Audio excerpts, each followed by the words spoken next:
Thousands of protesters gathered in Washington, D.C. on July 26, 2024, as Israeli Prime Minister Benjamin Netanyahu addressed a joint session of the U.S. Congress.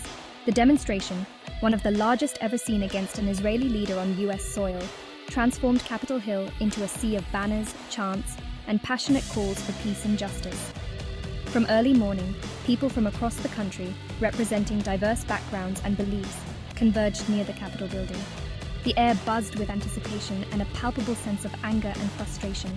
Streets were blocked, sidewalks overflowed, and the chants of the protesters echoed through the air, a constant reminder of the deep divisions over U.S.-Israel policy. The presence of such a large and vocal opposition outside the halls of Congress underscored the contentious nature of Netanyahu's visit. The protesters represented a broad coalition of groups and individuals united by their opposition to Netanyahu's policies.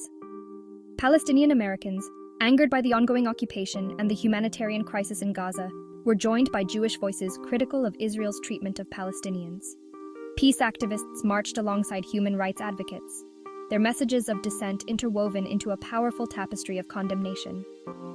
Many protesters felt that Netanyahu's policies, particularly the continued expansion of Israeli settlements in the occupied West Bank, were direct obstacles to peace. They saw his congressional address as a blatant attempt to garner U.S. support for actions they deemed oppressive and illegal under international law. The protest, while largely peaceful, was not without its moments of tension and unrest. The burning of Israeli flags and effigies of Netanyahu underscored the raw emotions fueling the demonstration. These acts of defiance, captured in photos and videos that quickly spread across social media, provided stark imagery of the deep-seated anger and frustration felt by many.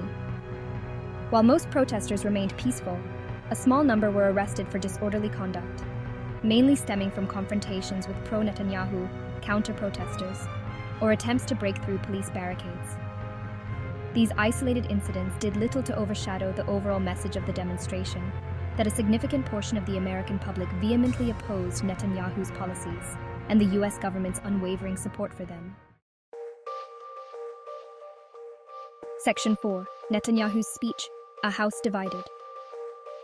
Inside the Capitol building, Netanyahu delivered a speech that further inflamed tensions. He defended Israel's actions in Gaza, framing them as necessary measures in the fight against terrorism.